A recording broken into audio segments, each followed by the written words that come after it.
You guys, if you're married to a community, if you're in a community and you love the project and everything, you basically shit on everything else that isn't the project that you're involved in.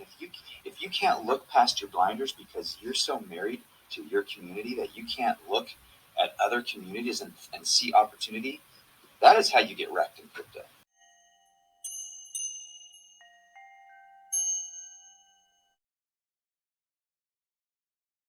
Hey everybody, it's Eddie from Tokyo. This is your cryptocurrency update from Japan, and talking about a project that looks past the blinders.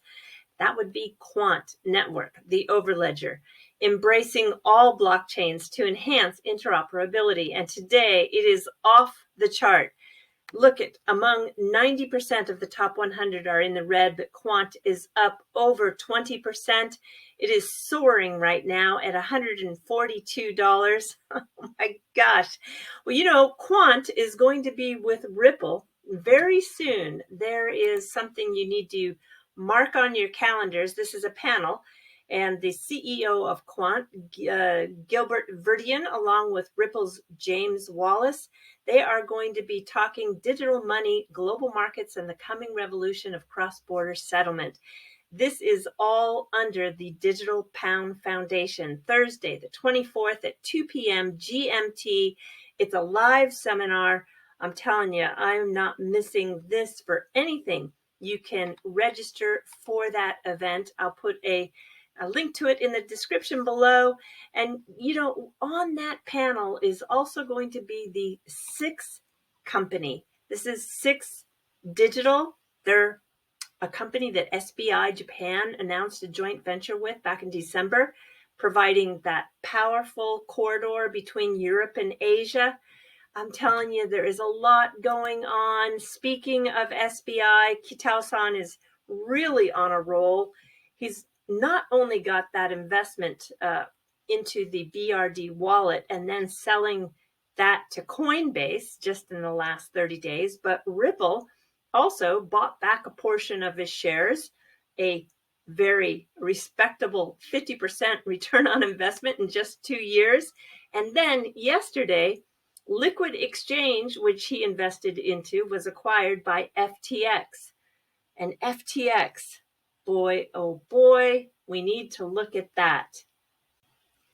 On that backside of 3xrp.dev, where you can watch the whales play for just 10 XRP, you can see that the liquidity that is with FTX is super impressive when it comes to the global movement of the digital asset XRP. This is where the serious whales are playing. And so those articles that you see sometimes 50 million XRP moved to some unknown wallet, that is nothing compared to what you see on the whale watching portion of this site. This is what the site looks like, and all you need to do is click on this portion here, and it'll allow you to purchase through your Sum wallet, and it is very fun. If you're into that liquidity, it's very fun. Okay, let's stick with liquidity for a moment. We have Novati. Novati, back in April, was tapping ODL, on-demand liquidity, that is the digital asset XRP as a bridge currency, from fiat to fiat, and they were going to improve the Australian remittance payments to Southeast Asia. Well, let me show you something. There is a new December fiscal year activities report that came out, and they do mention Ripple. And check it out. We've got the expansion of Ripple partnership. The discussions of continuing between Novati and Ripple to launch services in further new markets across Southeast Asia, following the launch of services in Thailand and the Philippines in 2021. So this is going to be an expansion of ODL for sure. Jumping to a curious story here, there is a newly introduced bill that would make Arizona the first U.S. state to declare Bitcoin as a legal tender. Now, that's coming from Senator Wendy Rogers. I want you to listen to what she is up against. State senator in Arizona has actually filed a bill that would make legal tender in the state. How would that work? Well, this bill seeks to add Bitcoin to the list of instruments that are considered legal tender in Arizona, which would make it a lawful medium of exchange. So this would essentially enable citizens to pay debt, public charges, taxes, and dues with Bitcoin. So if enacted, citizens could opt to receive their salaries directly in Bitcoin, and companies would have the complete freedom as to how and when they could use Bitcoin.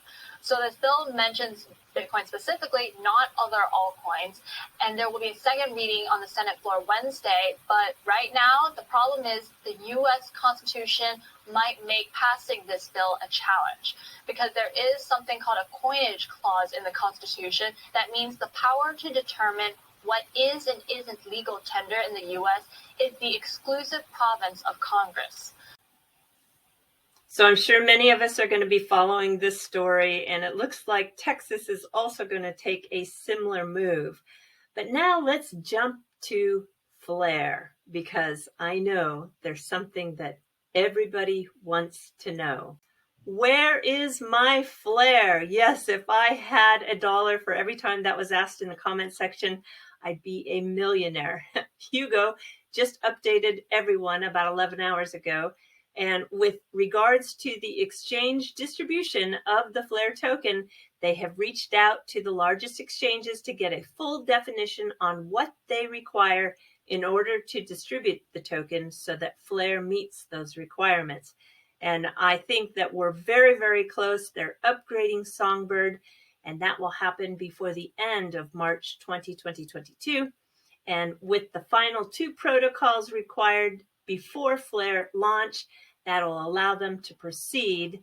And we're going to get a full roadmap to that launch released in the coming weeks. So we're very, very close. And another date you want to mark your calendars, that is Monday, February 7th. You can listen to Hugo, Gala Games, and the Crypto 888, where they talk about the 888 inner circle. That is where we have the NFTs and Web 3.0 and blockchain and everything in between coming together. So set your reminder, 9 a.m. Pacific Standard Time, and it's going to take place on the @NFT Instagram site.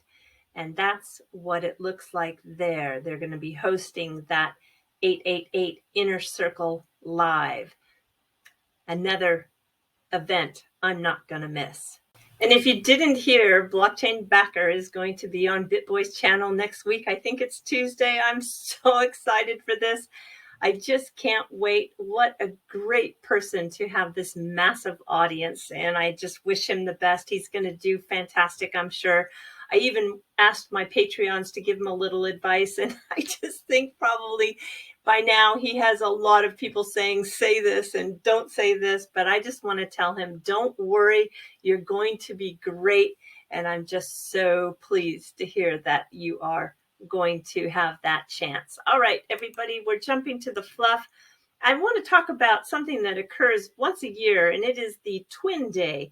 It's a big event within the cosplay anime crowd here in Japan.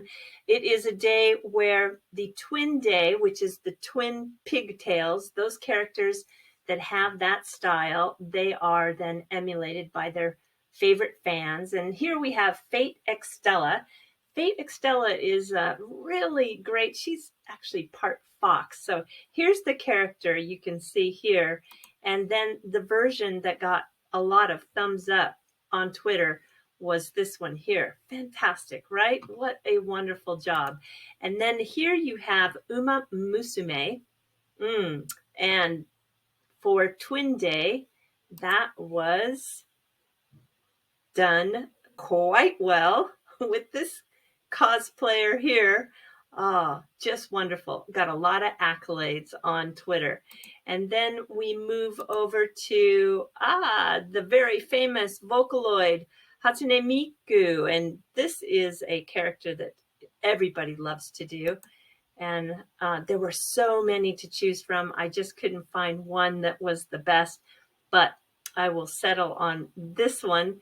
And a different version is this one here. So fun. It's an artistic form that is at a level that is off the charts, in my opinion. All right, everybody. Yes, do take care. Sayonara for now. Bye.